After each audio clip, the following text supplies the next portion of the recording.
If you get pain below the kneecap when walking, squatting, or especially going downstairs, your pain may be coming from the patellar tendon. And that can happen even if you've had a total knee replacement. In this video, I'll explain what causes patellar tendon pain, particularly in people over 50, why rest doesn't often help, and the best exercises that you can do to recover safely and effectively. Let's get started. Now, first of all, what exactly is the patellar tendon? Your patellar tendon attaches your patella or kneecap to your lower leg bone, and its function is to straighten your knee.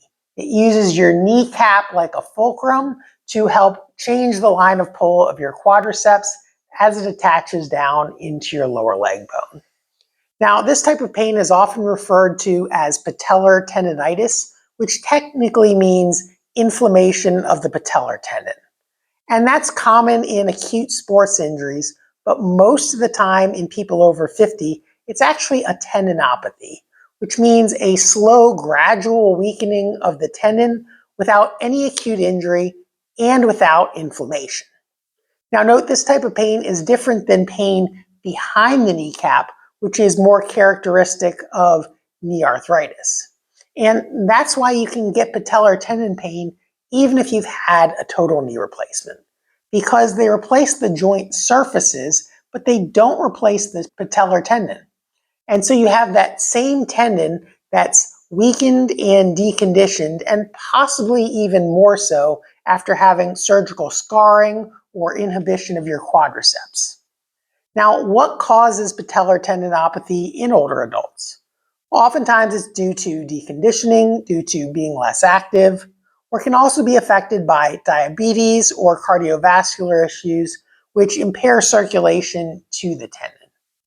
And when you have a really weak, deconditioned tendon, the worst thing that you could do is rest it.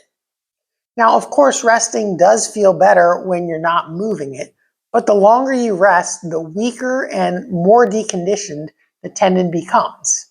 And so it's very important to stay moving, but you don't want to overload the tendon in the early stages of healing when it's still really irritable.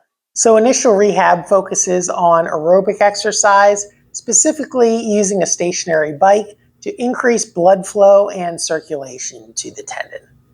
Additionally, you want to do high repetition knee extension exercises.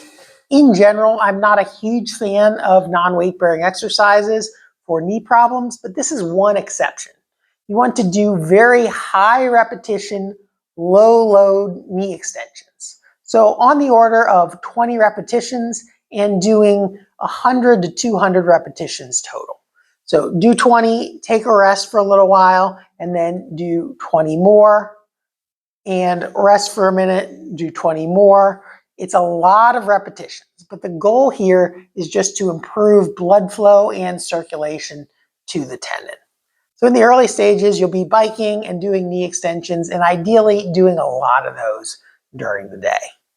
Next, after you've improved blood flow and circulation to the tendon, now you actually have to start to put tension along the tendon to help build it back even stronger. And one easy way to do that initially is doing an isometric wall sit.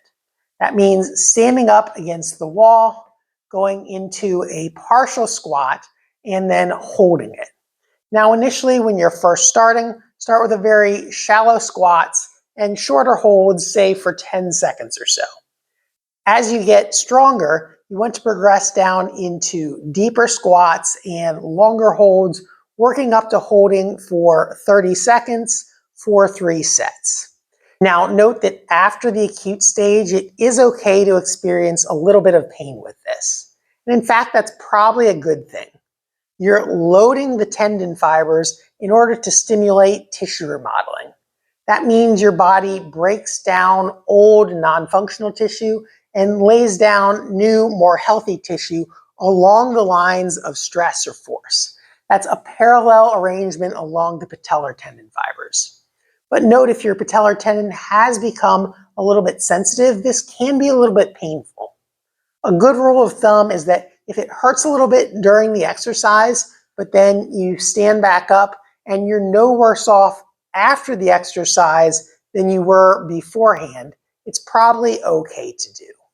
Now, if you do find that your knee is more painful and more swollen for a long period of time after doing the exercise, then you probably went a little bit too intense and you need either to back off on how deep you're going or not hold as long.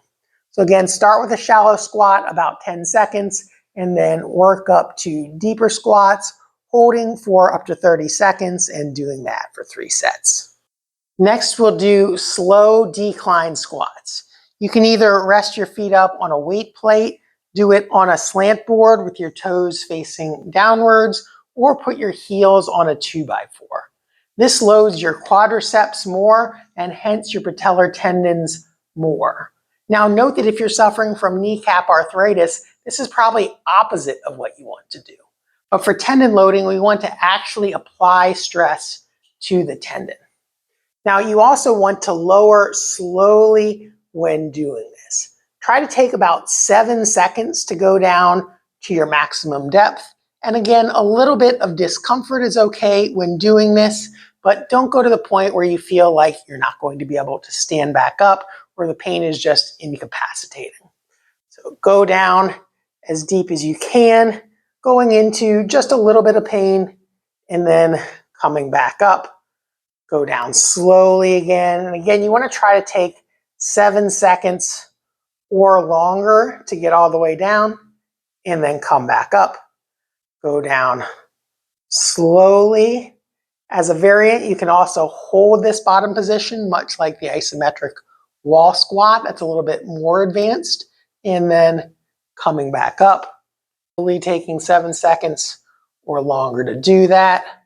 Hold the bottom position if you're able, and then come back up. So those were the intermediate exercises. Now we'll progress to more advanced exercises. Next, we'll move to a slow step down.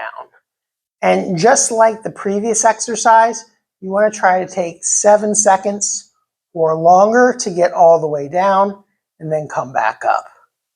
Go down slowly, touch your heel, try not to touch your entire foot. That way you maintain tension on your patellar tendon and quadriceps throughout the exercise. Now note this is harder than the previous version because we've moved from 2 legs to just 1 leg. So essentially you're doubling the load.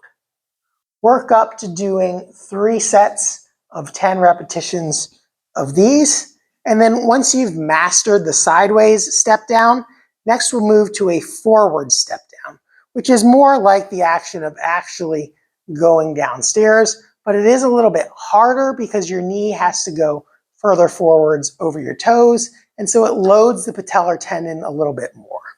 Additionally, use rails on the stairs or use chairs or something to hold on to if you need to for balance.